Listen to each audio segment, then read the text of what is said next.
Hello বন্ধুরা, তোমরা সবাই কেমন আছো?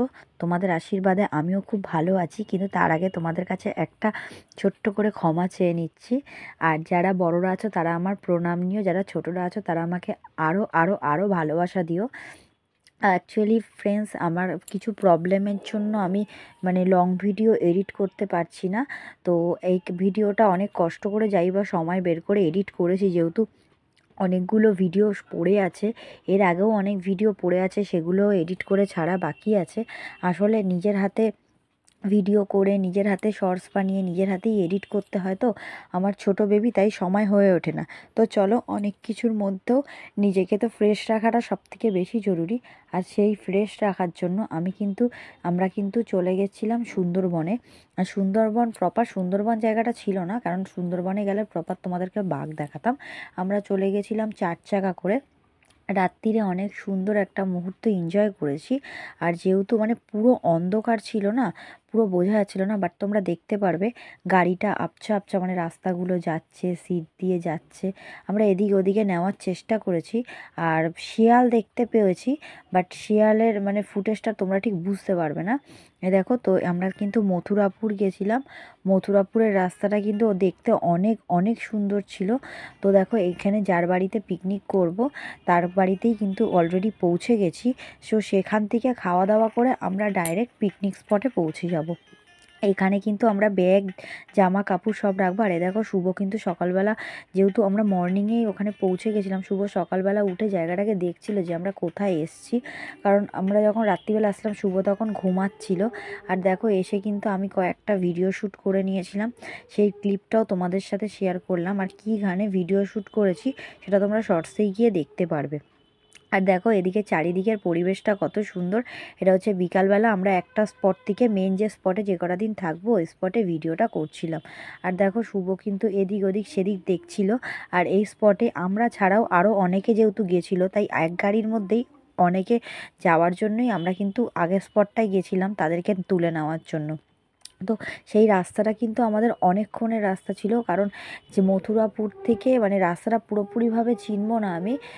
নদীর পাড়ের রাস্তা, এটুকুনি বলবো। সুন্দরবনের আগে নদীর পাড়, তো খেয়াঘাট। তো ওই নদীর পাড়ের রাস্তায় কিন্তু মানে যেতে কমসে কম 2.5-3 ঘন্টা সময় লেগেছে আমাদের। প্রথমে তো আমরা এত দেরি হবে ভাবতেই পারিনি। তো সেখানে বসে বসে কী করবো, বোর হয়ে যাচ্ছিলাম। তাই কিন্তু আমি অনেকটা রিলস ভিডিও শ্যুট করে নিচ্ছিলাম। আর একটার পর একটা রিলস ভিডিও শ্যুট করে রাখছিলাম, কারণ হচ্ছে আমাকে আগে থেকেই বলা হয়েছিল যে ওখানে গেলে কিন্তু কোনো রকম নেটওয়ার্ক পাওয়া যাবে না। আর সত্যি তাই, ওখানে যতদিন ছিলাম, যে কটা দিন ছিলাম, সে কটা দিন কিন্তু বাড়ির লোকের সাথে কোনো রকম কোনো যোগাযোগ রাখতে পারিনি। কারণ বাড়ির লোকের সাথে যোগাযোগ রাখতে পারিনি, তার কারণ হচ্ছে ওখানে ফোন এক ফোঁটা কোনো নেটওয়ার্ক ছিল না। একমাত্র যদি ফোনই করতে হতো তাহলে পুকুর পাড়ে গিয়ে ফোন করতে হতো। তো অত রাত্রিবেলা কে ফোন করবে, কিংবা অত রাত্রিবেলা গ্রামের মানুষরা না অনেক তাড়াতাড়ি ঘুমিয়ে পড়ে। তাই ওখানে গিয়ে কার বাড়ির সামনে গিয়ে ভিডিও করব, কে কি মনে করবে। তাই আর বেশি কথা না বাড়িয়ে ক্লিপগুলো তুলে রেখে দিয়েছি, সেই ক্লিপগুলোই তোমাদের সাথে শেয়ার করছি। তো ফ্রেন্ডস, সব ক্লিপ শেয়ার করা সম্ভব হয়ে ওঠেনি, যদিও বা অ্যাকচুয়ালি সব জায়গায় সবার পারমিশন থাকে না সব জায়গায়। তো যতটা পেরেছি ততটাই ভিডিও নিতে পেরেছি ক্লিপটা। অ্যাকচুয়ালি ব্যাপারটা হচ্ছে, এই যে আমাদের পাশে যে বসে আছে, এটা হচ্ছে যার বাড়িতে গেছিলাম, এটা হচ্ছে তারই বোন একটা। আর সে গেছিলো, আমি আমার হাজব্যান্ড গেছিলাম, সব মিলিয়ে 15-20 জন মিলে সবাই মিলে পিকনিক করতে গেছিলাম। আর সবথেকে বেশি যে মজার জিনিসটা হচ্ছে, তোমরা এটা দেখতে পারবে, আমরা কিন্তু ওখানে গিয়ে গ্যাসে রান্না করিনি, নিজেরা উনুনে রান্না করেছি। আর কাঠের উনুনে রান্না করার কিন্তু মজাটাই আলাদা। ফার্স্টের দিন আমি বানিয়েছিলাম ফ্রাইড রাইস আর চিলি চিকেন। আর দেখো, এই যে রাইসটা বসিয়ে দিয়েছি তার জন্য, সেই একটা ছোট্ট ক্লিপও তোমাদের সাথে শেয়ার করেছি। বাট কাঠের জালের সামনে অতটা ভালো করে ক্লিপ শেয়ার করা যায়নি, তার কারণ আগুনের সামনে রিং লাইট রাখা সম্ভব হচ্ছিল না, কাঠের জালের তাপ এত দিচ্ছিল। তো দেখো, এখানে কিন্তু একটা মুক্তি পার্ক বলে পার্ক আছে। তো সেই পার্কটাতে গিয়ে আমি অনেক রিলস শ্যুট করেছি, তো তোমরা আমার শর্টসেই গিয়ে দেখতে পারবে। তো ওই রিলসগুলো আমি তোমাদের সাথে আপলোডও করে দিয়েছি। তোমরা যারা এখনও আমার চ্যানেলটাকে সাবস্ক্রাইব করনি তারা সাবস্ক্রাইব করো আমার লং ভিডিও আর শর্টস ভিডিওগুলো দেখার জন্য। আর কারা কারা আরও এরকম অনেক বড় বড় ভিডিও দেখতে চাও তারা প্লিজ কমেন্ট করে জানিও। আর আমার শর্টস ভিডিওগুলো তোমাদের কেমন লাগছে প্লিজ জানিও। আর দেখো এখানে কিন্তু রাজহাঁস ছিল, মুরগি ছিল, আরও অনেক কিছু ছিল। এটা পার্কটার নাম মুক্তি পার্ক। দেখতে কিন্তু পার্কটা অসাধারণ, মানে এটা গাছ দিয়ে সব জিনিসগুলো তৈরি করা হয়েছে। আর এখানে শ্যুট করতে গিয়ে মানে এত আনন্দ হয়েছে বলে বোঝাতে পারবো না। এখানে শ্যুট করার জন্য কোনো রকম ক্যামেরাম্যানের দরকার পড়বে না। আর এখানে এই যে এই সাইডে যে বাসের জায়গাটা তোমরা দেখতে পাচ্ছ, এই বাসের জায়গাটায় কিন্তু মানুষজন এসে ভাড়া করে থাকে। ধরো যেখানে গেছিলাম সেখানে আমাদের রিলেটিভস ছিল বলে অসুবিধা হয়নি পিকনিক স্পটে, বাট যাদের রিলেটিভস নেই তারা ওই ঘরটার মধ্যে ভাড়া করে থাকে। তো সেই ঘরটার মধ্যেও উঠেছিলাম, বাট ভিডিও করার মতন পরিস্থিতি ছিল না। এখানে অনেক রকমের গাছ ছিল, গাঁদা ফুল গাছ, গোলাপ গাছ, জুঁই গাছ, এছাড়াও আরও নানান রকমের গাছ ছিল। তো গাছগুলো দেখতে পাচ্ছ, এত সুন্দর গাছ, গাছগুলো দেখলেই মনটা ভরে যায়। আর এই পার্কটার মধ্যে ভিক্টোরিয়ার মতন সবাই এসে বসে বাদাম ভাজা, ফুচকা অনেক জিনিস খায়। এখানে আমরা একটু আইসক্রিম খেয়ে নিয়েছিলাম। তো এত নেটওয়ার্কের প্রবলেম হচ্ছিলো যে মাথায় আসছিল না সব জায়গায় ক্লিপ নেওয়ার কথা, কি করে ভিডিও ছাড়বো সেটা টেনশন হচ্ছিল। তো সেখান থেকে আমরা কিন্তু চলে যাচ্ছি আমাদের রুমে আবার। তো রুমে গিয়ে আবার রাত্রের খাওয়া দাওয়াটা সারবো।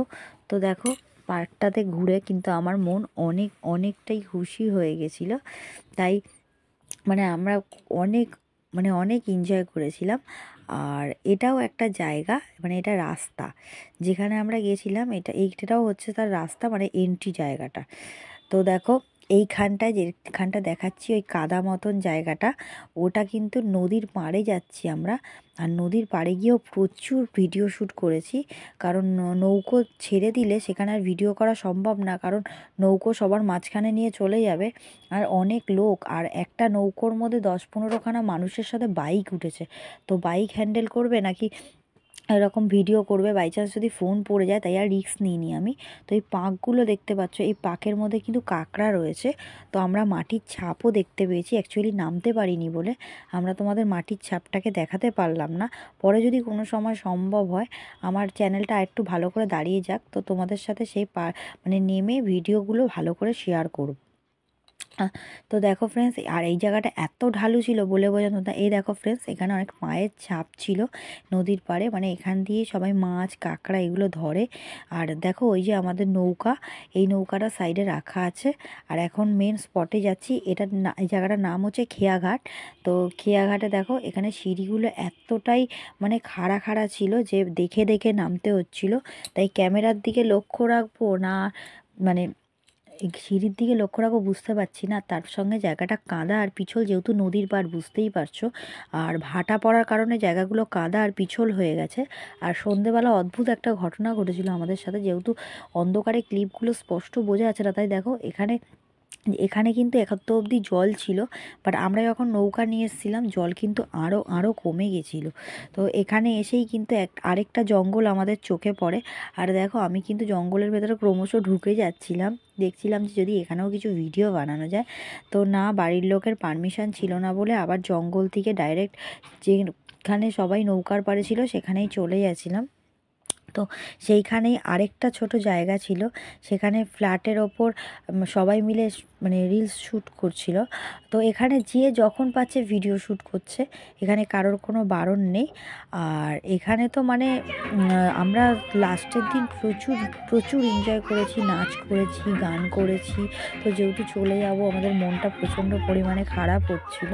তো আমার ভিডিওটা তোমাদের কেমন লাগছে তোমরা কিন্তু প্লিজ বলো আমার ভিডিওটা কেমন লাগছে।